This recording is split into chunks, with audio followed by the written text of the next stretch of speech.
श्री पंचमुखी हनुमत कवचम्।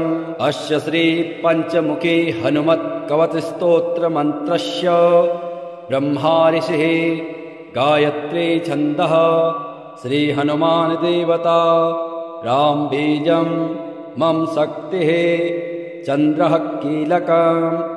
ओम ह्रौं कवचाय हुं ह्रौं अस्त्राय फट्। ओम हरिमर्कटमर्कटाय स्वाहा। ओम नमो भगवते पंचवदनाय पूर्वकपिमुखाय सकलशत्रुसंहरणाय स्वाहा। ओम नमो भगवते पंचवदनाय दक्षिणमुखाय करालवदनाय नरसिंहाय सकलभूतप्रमथनाय स्वाहा। ओम नमो भगवते पंचवदनाय पश्चिममुखाय गरुडाननाय सकलविषहराय स्वाहा। ओम नमो भगवते पंचवदनाय उत्तरमुखाय आदिवराहाय सकलसम्पत्कराय स्वाहा। ओम नमो भगवते पंचवदनाय ऊर्ध्वमुखाय हयग्रीवाय सकलजनवशकराय स्वाहा। श्री पंचमुखे हनुमत कवच स्तोत्रस्य श्रीरामचंद्र ऋषिः अनुष्टुप् छन्दः श्रीरामचंद्रो देवता सीता इति बीजं हनुमानीति शक्तिः हनुमत्प्रीत्यर्थे पाठे विनियोगः। ध्यानम् वन्दे वानरनारसिंहखगराट् क्रोडाश्ववक्त्रान्वितं दिव्यालङ्करणं त्रिपञ्चनयनं देदीप्यमानं रुचा। हस्ताब्जैरसिकेटपुस्तकसुधा कुम्भाङ्कुशाद्रिम्हलं खट्वाङ्गं फणिभूरुहं दशभुजं सर्वारिवीरापहम्। श्रीरामदूताय अंजनेयाय वायुपुत्राय महाबलाय सीताशोकनिवारणाय महाबलप्रचण्डाय लङ्कापुरीदहनाय फाल्गुनसखाय कोलाहलसकलब्रह्माण्डविश्वरूपाय सप्तसमुद्रान्तरालङ्घिताय पिङ्गलनयनायामृतविक्रमाय सूर्यबिम्बफलसेवाधिष्ठितपराक्रमाय सञ्जीवन्या अंगद लक्ष्मण महाकपिसैन्यप्राणदात्रे दशग्रीवविध्वंसनाय रामेष्टाय सीतासहित रामचन्द्रवरप्रसादाय षट्प्रयोगागम पंचमुखी हनुमन् मन्त्रजपे विनियोगः। ओम हरिमर्कटमर्कटाय स्वाहा। ओम हरिमर्कटमर्कटाय वं वं वं वं वं वोषट् स्वाहा। ओम हरिमर्कटमर्कटाय फं फं फं फं फं फट् स्वाहा। ओम हरिमर्कटमर्कटाय खं खं खं खं खं मारणाय स्वाहा। ओम हरिमर्कटमर्कटाय ठं ठं ठं ठं ठं स्तम्भनाय स्वाहा। ओम हरिमर्कटमर्कटाय डम डम डम डम डम आकर्षणाय सकल संपत्कराय पंचमुखी वीर हनुमते स्वाहा। उच्चाटने ओम ढम ढम ढम ढम ढम कूर्ममूर्तये पंचमुखी हनुमते परयंत्र तंत्रोच्चाटनाय स्वाहा। कम खम गम घम ngम चम छम जम झम यम टम ठम डम ढम णम तम थम दम धम नम पम फम बम भम मम यम रम लम वम शम शम शम हम छम स्वाहा इति दिग्बन्धः।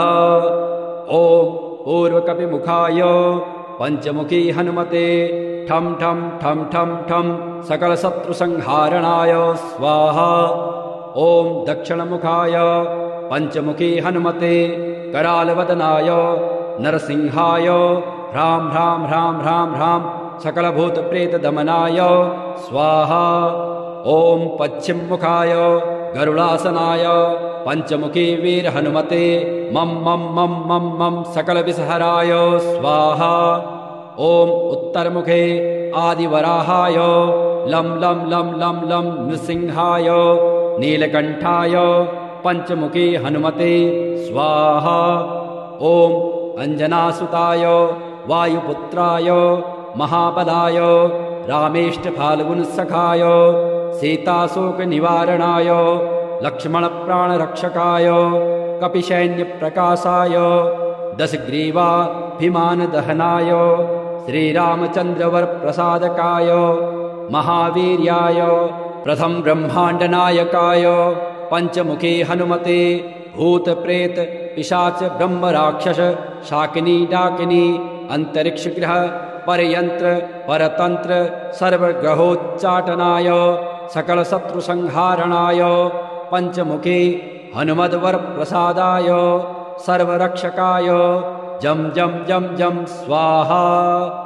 पठित्वेदं तु कवचं महान्तं कवचं पठेत् एकवारं पठे नित्यं सर्वशत्रुनिवारण द्विवारं तु पठे नित्यं पुत्रपौत्रप्रवर्धनम् त्रिवारं पठते नित्यं सर्वसम्पत्करं परम् चतुर्वारं पठे नित्यं सर्वमर्त्यवशङ्करम् पञ्चवारं पठे नित्यं सर्वरोगनिवारणम् षड्वारं तु पठे नित्यं सर्वदेववशीकरम् सप्तवारं पठे नित्यं सर्वकामार्थसिद्धिदाम् अष्टवारं पठे नित्यं सर्वसौभाग्यदायकम् नववारं पठे नित्यं सर्वैश्वर्यप्रदायकम् दशवारं पठे नित्यं त्रैलोक्यज्ञानदर्शनम् एकादशं पठे नित्यं सर्वसिद्धिं लभेन्नरः कवचं स्मृतिमात्रेण महालक्ष्मीफलप्रदाम् तस्माच्च प्रयता भाव्यं कार्यं हनुमतः प्रियम्। अस्य श्री पञ्चमुखे हनुमत्कवचस्तोत्रमन्त्रस्य ब्रह्मा ऋषिः गायत्री छन्दः श्री हनुमान देवता राम बीजं मम शक्तिः चन्द्रः कीलकम् ॐ रौं कवचाय हुं रौं अस्त्राय फट् ॐ हरिमर्कटमर्कटाय स्वाहा। ॐ नमो भगवते पंचवदनाय पूर्वकपिमुखाय सकलशत्रुसंहरणाय स्वाहा। ॐ नमो भगवते पंचवदनाय दक्षिणमुखाय करालवदनाय नरसिंहाय सकलभूतप्रमथनाय स्वाहा। ॐ नमो भगवते पंचवदनाय पश्चिममुखाय गरुडाननाय सकलविषहराय स्वाहा।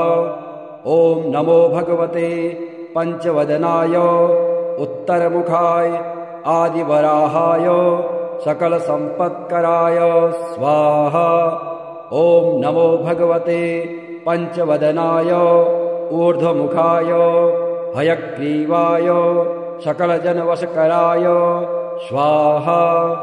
श्री पंचमुखे हनुमत्कवचस्तोत्रस्य श्रीरामचन्द्र ऋषिः अनुष्टुप् छन्दः श्रीरामचन्द्रो देवता सीता इति बीजं हनुमानीति शक्तिः हनुमत्प्रीत्यर्थे पाठे विनियोगः ध्यानम् वन्दे वानरनारसिंहखगराट् क्रोडाश्ववक्त्रान्वितम् दिव्यालङ्करणं त्रिपञ्चनयनं देदीप्यमानं रुचा हस्ताब्जैरसिकेटपुस्तकसुधा कुम्भाङ्कुशाद्रिम्हलम् खट्वाङ्गं फणिभूरुहं दशभुजं सर्वारिवीरापहम्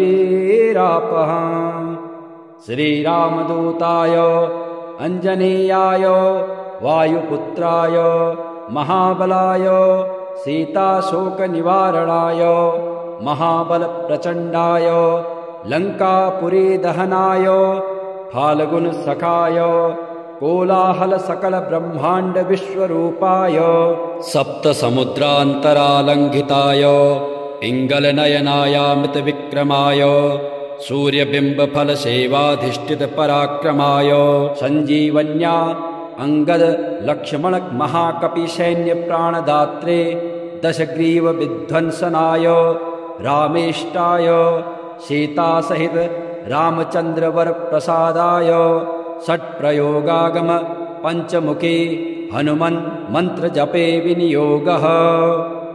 ओम हरिमर्कटमर्कटाय स्वाहा। ओम हरिमर्कटमर्कटाय वं वं वं वं वं वोषट् स्वाहा। ओम हरिमर्कटमर्कटाय फं फं फं फं फं फट् स्वाहा। ओम हरिमर्कटमर्कटाय खं खं खं खं खं मारणाय स्वाहा। ओम हरिमर्कटमर्कटाय ठं ठं ठं ठं ठं स्तंभनाय स्वाहा। ओम हरिमर्कटमर्कटाय डम डम डम डम डम आकर्षणाय सकल संपत्कराय पंचमुखी वीर हनुमते स्वाहा। उच्चाटने ओम ढम ढम ढम ढम ढम कूर्ममूर्तये पंचमुखी हनुमते परयंत्र तंत्रोच्चाटनाय स्वाहा। कं खं गं घं ङं चं छं जं झं यं टं ठं डं ढं णं तं थं दं धं नं पं फं बं भं मं यं रं लं वं शं शं शं हं छं स्वाहा इति दिग्बन्धः। ओम पूर्वकपिमुखाय पंचमुखी हनुमते ठं ठं ठं ठं ठं सकलशत्रुसंहारणाय स्वाहा। ओम दक्षिणमुखाय पंचमुखी हनुमते करालवदनाय नरसिंहाय ह्रां ह्रां ह्रां ह्रां ह्रां सकलभूतप्रेतदमनाय स्वाहा।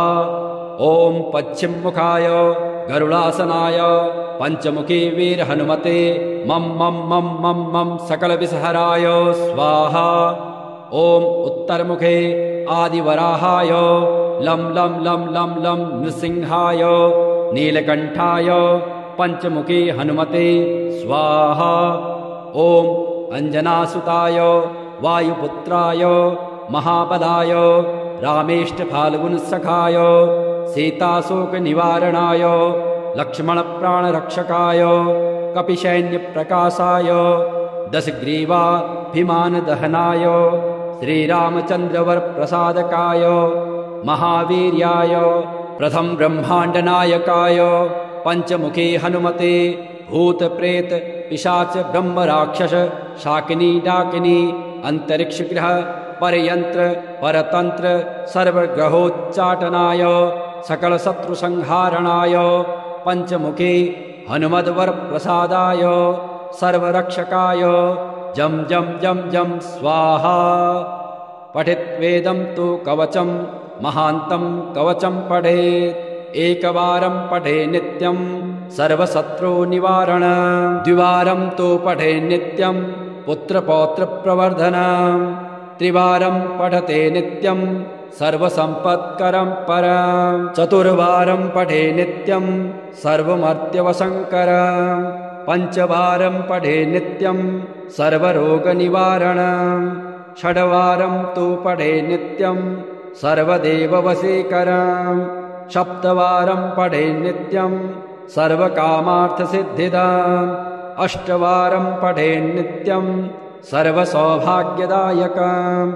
नववारं पठे नित्यं सर्वैश्वर्यप्रदायकम्। दशवारं पठे नित्यं त्रैलोक्यज्ञानदर्शनम्। एकादशं पठे नित्यं सर्वसिद्धिं लभेन्नरः। कवचं स्मृतिमात्रेण महालक्ष्मीफलप्रदम्।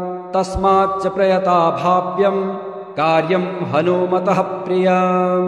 अस्य श्री पंचमुखी हनुमत् कवच स्तोत्र मंत्रस्य ब्रह्मा ऋषिः गायत्री छन्दः श्री हनुमान देवता राम बीजं मम शक्तिः चन्द्रः कीलकम्। ओम रौं कवचाय हुं रौं अस्त्राय फट्। ओम हरिमर्कटमर्कटाय स्वाहा। ओम नमो भगवते पंचवदनाय पूर्वकपिमुखाय सकलशत्रुसंहरणाय स्वाहा। ओम नमो भगवते पंचवदनाय दक्षिणमुखाय करालवदनाय नरसिंहाय सकलभूतप्रमथनाय स्वाहा। ओम नमो भगवते पंचवदनाय पश्चिममुखाय गरुडाननाय सकलविषहराय स्वाहा। ओम नमो भगवते पंचवदनाय उत्तरमुखाय आदिवराहाय सकलसम्पत्कराय स्वाहा। ओम नमो भगवते पंचवदनाय ऊर्ध्वमुखाय हयग्रीवाय सकलजनवशकराय स्वाहा। श्री पंचमुखे हनुमत्कवचस्तोत्रस्य श्रीरामचन्द्र ऋषिः अनुष्टुप् छन्दः श्रीरामचन्द्रो देवता सीता इति बीजम् हनुमानीति शक्तिः हनुमत्प्रीत्यर्थे पाठे विनियोगः। ध्यानम् वन्दे वानरनारसिंहखगराट् क्रोडाश्ववक्त्रान्वितम् दिव्यालङ्करणम् त्रिपञ्चनयनम् देदीप्यमानं रुचा हस्ताब्जैरसिकेटपुस्तकसुधा कुम्भाङ्कुशाद्रिम्हलम् खट्वाङ्गं फणिभूरुहं दशभुजं सर्वारिवीरापहम्। श्रीरामदूताय अञ्जनेयाय वायुपुत्राय महाबलाय सीताशोकनिवारणाय महाबलप्रचण्डाय लङ्कापुरीदहनाय फाल्गुनसखाय कोलाहल सकल ब्रह्मांड विश्वरूपाय सप्तसमुद्रान्तरालङ्घिताय पिङ्गलनयनायामृत विक्रमाय सूर्यबिम्बफलसेवाधिष्ठित पराक्रमाय सञ्जीवन्या अंगद लक्ष्मण महाकपि सैन्य प्राणदात्रे दशग्रीव विध्वंसनाय रामेष्टाय सीता सहित रामचंद्र वर प्रसादाय षट्प्रयोगागम पंचमुखी हनुमन् मंत्र जपे विनियोगः। ओम हरिमर्कटमर्कटाय स्वाहा। ओम हरिमर्कटमर्कटाय वं वं वं वं वं वोषट् स्वाहा। ओम हरिमर्कटमर्कटाय फं फं फं फं फं फट् स्वाहा। ओम हरिमर्कटमर्कटाय खं खं खं खं खं मारणाय स्वाहा।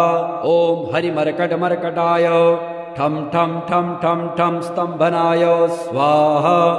ओम हरिमर्कटमर्कटाय डम डम डम डम डम आकर्षणाय सकल संपत्कराय पंचमुखी वीर हनुमते स्वाहा। उच्चाटने ओम ढम ढम ढम ढम ढम कूर्ममूर्तये पंचमुखी हनुमते परयंत्र तंत्रोच्चाटनाय स्वाहा। कम खम गम घम ngम चम छम जम झम यम टम ठम डम ढम णम तम थम दम धम नम पम फम बम भम मम यम रम लम वम शम शम शम हम छम स्वाहा इति दिग्बन्धः।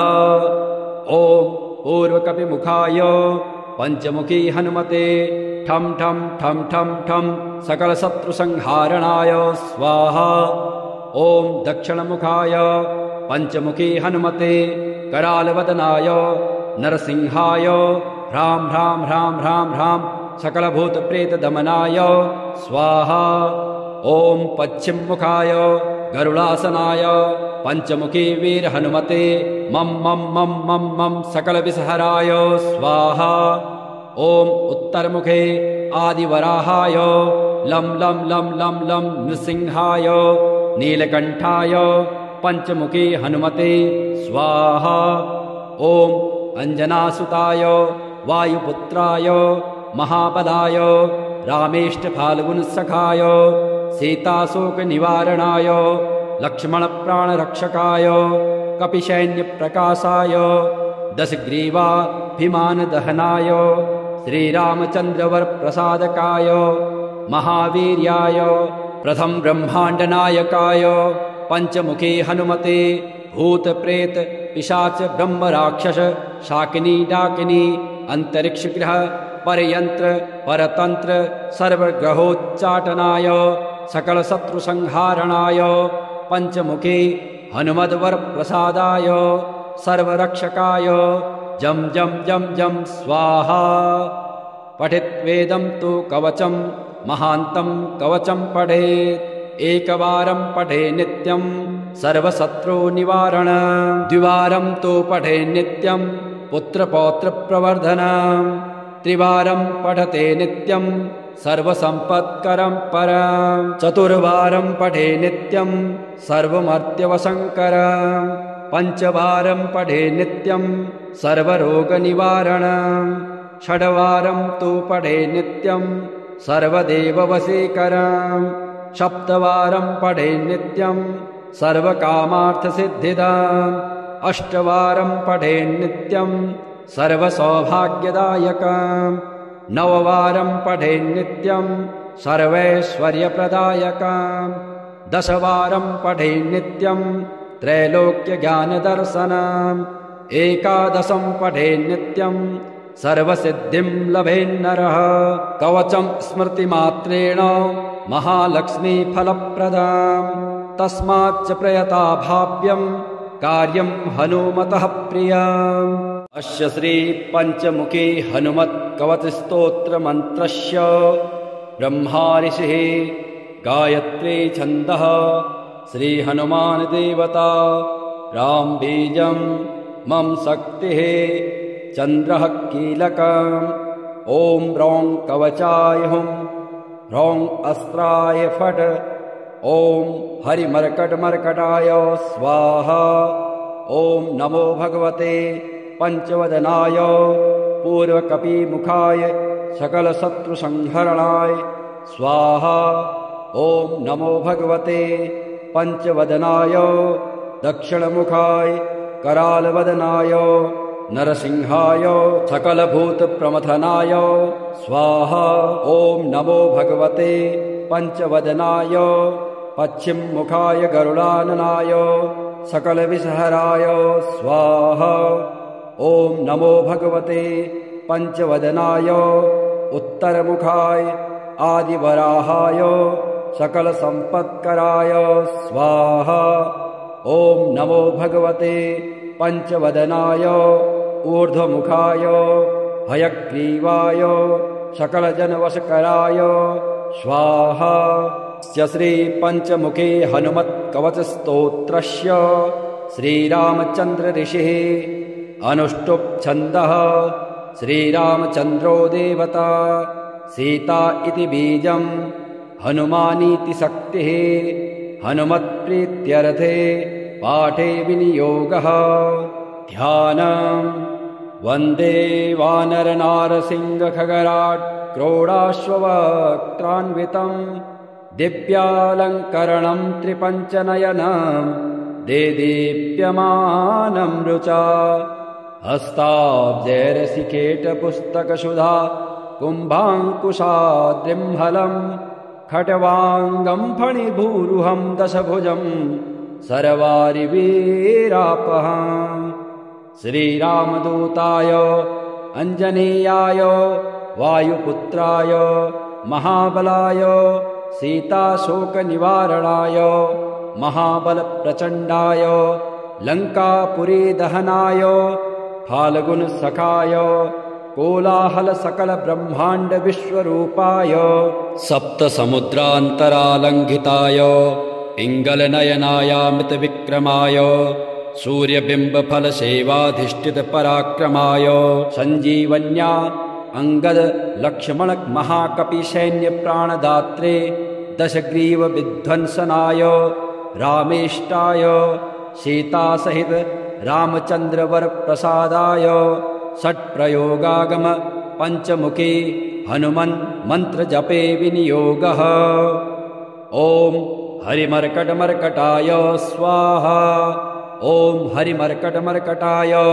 वं वं वं वं वं वोषट् स्वाहा ॐ हरिमर्कटमर्कटाय फं फं फं फं फं फट् स्वाहा ॐ हरिमर्कटमर्कटाय खं खं खं खं खं मारणाय स्वाहा ॐ हरिमर्कटमर्कटाय ठं ठं ठं ठं ठं स्तम्भनाय स्वाहा ॐ हरिमर्कटमर्कटाय डं डं डं डं डं आकर्षणाय सकलसम्पत्कराय पंचमुखी वीर हनुमते स्वाहा।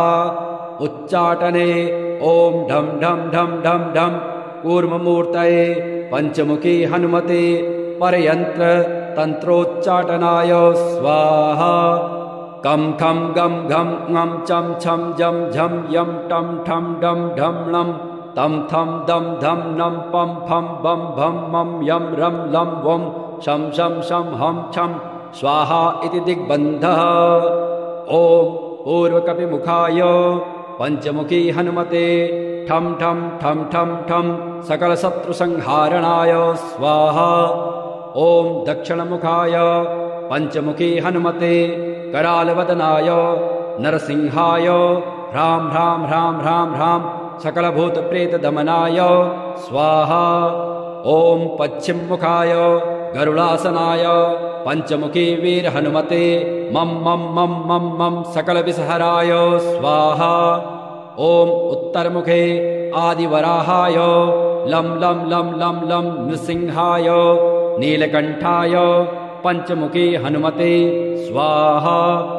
ओम अंजनासुताय वायुपुत्राय महाबलाय रामेष्टफाल्गुनसखाय सीताशोकनिवारणाय लक्ष्मणप्राणरक्षकाय कपिसैन्यप्रकाशाय दशग्रीवाभिमानदहनाय श्रीरामचन्द्रवरप्रसादकाय महावीर्याय प्रथम ब्रह्माण्डनायकाय पंचमुखी हनुमते भूत प्रेत पिशाच ब्रह्म राक्षस शाकिनी डाकिनी अंतरिक्ष ग्रह परयंत्र परतंत्र सर्वग्रहोच्चाटनाय सकल शत्रु संहारणाय पंचमुखी हनुमद्वर प्रसादाय सर्वरक्षकाय जम जम जम जम स्वाहा। पठित वेदं तु कवचं महान्तं कवचं पठेत् एकवारं पठे नित्यं सर्वशत्रु निवारण द्विवारं तु पठे नित्यं पुत्रपौत्र प्रवर्धनम् त्रिवारं पठते नित्यं सर्वसंपत्करं परं चतुर्वारं पठे नित्यं सर्वमर्त्यवशंकरं पंचवारं पठे नित्यं सर्वरोगनिवारणं षड्वारं तु पठे नित्यं सर्वदेववशीकरं सप्तवारं पठे नित्यं सर्वकामार्थसिद्धिदम् अष्टवारं पठे नित्यं सर्वसौभाग्यदायकम् नववारं पठे नित्यं सर्वैश्वर्यप्रदायकम् दशवारं पठे नित्यं त्रैलोक्यज्ञानदर्शनम् एकादशं पठे नित्यं सर्वसिद्धिं लभेन्नरः कवचं स्मृतिमात्रेण महालक्ष्मीफलप्रदम् तस्माच्च प्रयता भाव्यं कार्यं हनुमतः प्रियम्। अस्य श्री पंचमुखी हनुमत् कवच स्तोत्र मंत्रस्य ब्रह्मा ऋषिः गायत्री छन्दः श्री हनुमान देवता राम बीजं मम शक्तिः चन्द्रः कीलकम् ओम रौं कवचाय हुं रौं अस्त्राय फट् ओम हरिमर्कटमर्कटाय स्वाहा। ओम नमो भगवते पंचवदनाय पूर्वकपिमुखाय सकल शत्रु संहरणाय स्वाहा। ओम नमो भगवते पंचवदनाय दक्षिणमुखाय करालवदनाय नरसिंहाय सकलभूत प्रमथनाय स्वाहा। ओम नमो भगवते पंचवदनाय पश्चिममुखाय गरुडाननाय सकल विषहराय स्वाहा। ओम नमो भगवते पंचवदनाय उत्तरमुखाय आदिवराहाय सकल संपत्कराय स्वाहा। ओम नमो भगवते पंचवदनाय ऊर्ध्वमुखाय हयग्रीवाय सकल जनवशकराय स्वाहा। श्री पंचमुखी हनुमत् कवच स्तोत्रस्य श्रीरामचंद्र ऋषिः अनुष्टुप् छन्दः श्रीरामचंद्रो देवता सीता इति बीजं हनुमानीति शक्तिः हनुमत्प्रीत्यर्थे पाठे विनियोगः। ध्यानम् वन्दे वानरनारसिंहखगराट् क्रोडाश्ववक्त्रान्वितम् दिव्यालङ्करणम् त्रिपञ्चनयनम् देदीप्यमानम् रुचा हस्ताब्जैरसिकेटपुस्तकसुधा कुम्भाङ्कुशाद्रिम्हलम् खट्वाङ्गम् फणिभूरुहम् दशभुजम् सर्वारिवीरापहम् श्रीरामदूताय अञ्जनेयाय वायुपुत्राय महाबलाय सीताशोकनिवारणाय महाबलप्रचण्डाय लङ्कापुरीदहनाय फाल्गुनसखाय कोलाहलसकलब्रह्माण्डविश्वरूपाय सप्तसमुद्रान्तरालङ्घिताय पिङ्गलनयनायामृतविक्रमाय सूर्यबिम्बफलसेवाधिष्ठितपराक्रमाय सञ्जीवन्या अङ्गदलक्ष्मणमहाकपिसैन्यप्राणदात्रे दशग्रीवविध्वंसनाय रामेष्टाय सीतासहित रामचन्द्रवरप्रसादाय षट्प्रयोगागम पञ्चमुखी हनुमन् मन्त्रजपे विनियोगः। ॐ हरिमर्कटमर्कटाय स्वाहा। ॐ हरिमर्कटमर्कटाय वं वं वं वं वं वषट् स्वाहा। ॐ हरिमर्कटमर्कटाय फं फं फं फं फं फट् स्वाहा। ॐ हरिमर्कटमर्कटाय खं खं खं खं खं मारणाय स्वाहा। ॐ हरिमर्कटमर्कटाय ठं ठं ठं ठं ठं स्तम्भनाय स्वाहा। ॐ हरिमर्कटमर्कटाय डं डं डं डं डं आकर्षणाय सकलसम्पत्कराय पञ्चमुखी वीरहनुमते स्वाहा। उच्चाटने ॐ ढं ढं ढं ढं ढं कूर्ममूर्तये पञ्चमुखी हनुमते परयन्त्र तन्त्रोच्चाटनाय स्वाहा। कं खं गं घं ङं चं छं जं झं यं टं ठं डं ढं णं तं थं दं धं नं पं फं बं भं मं यं रं लं वं शं शं शं हं छं स्वाहा इति दिग्बन्धः। ॐ पूर्वकपिमुखाय पञ्चमुखी हनुमते ठं ठं ठं ठं ठं सकलशत्रुसंहारणाय स्वाहा। ॐ दक्षिणमुखाय पञ्चमुखी हनुमते करालवदनाय नरसिंहाय ह्रां ह्रां ह्रां ह्रां ह्रां सकलभूतप्रेतदमनाय स्वाहा। ॐ पश्चिममुखाय गरुडासनाय पञ्चमुखी वीरहनुमते मं मं मं मं मं सकलविषहराय स्वाहा। ॐ उत्तरमुखे आदिवराहाय लं लं लं लं लं नृसिंहाय नीलकण्ठाय पञ्चमुखी हनुमते स्वाहा। ॐ अञ्जनासुताय वायुपुत्राय महाबलाय रामेष्टफाल्गुनसखाय सीताशोकनिवारणाय लक्ष्मणप्राणरक्षकाय कपिसैन्यप्रकाशाय दशग्रीवाभिमानदहनाय श्रीरामचन्द्रवरप्रसादकाय महावीर्याय प्रथम ब्रह्माण्डनायकाय पञ्चमुखी हनुमते भूतप्रेत पिशाच ब्रह्मराक्षस शाकिनी डाकिनी अन्तरिक्षग्रह परयन्त्र परतन्त्र सर्वग्रहोच्चाटनाय सकलशत्रुसंहारणाय पञ्चमुखी हनुमद्वरप्रसादाय सर्वरक्षकाय जं जं जं जं स्वाहा। पठित्वेदं तु कवचं महान्तं कवचं पठेत् एकवारं पठे नित्यं सर्वशत्रुनिवारण द्विवारं तु पठे नित्यं पुत्रपौत्रप्रवर्धनम् त्रिवारं पठते नित्यं सर्वसम्पत्करं परम् चतुर्वारं पठे नित्यं सर्वमर्त्यवशङ्करम् पञ्चवारं पठे नित्यं सर्वरोगनिवारणम् षड्वारं तु पठे नित्यं सर्वदेववशीकरम् सप्तवारं पठे नित्यं सर्वकामार्थसिद्धिदाम् अष्टवारं पठे नित्यं सर्वसौभाग्यदायकम् नववारं पठे नित्यं सर्वैश्वर्यप्रदायकम् दशवारं पठे नित्यं त्रैलोक्यज्ञानदर्शनम् एकादशं पठेन् नित्यं सर्वसिद्धिं लभेन्नरः कवचं स्मृतिमात्रेण महालक्ष्मीफलप्रदाम् तस्माच्च प्रयता भाव्यं कार्यं हनुमतः प्रियम्।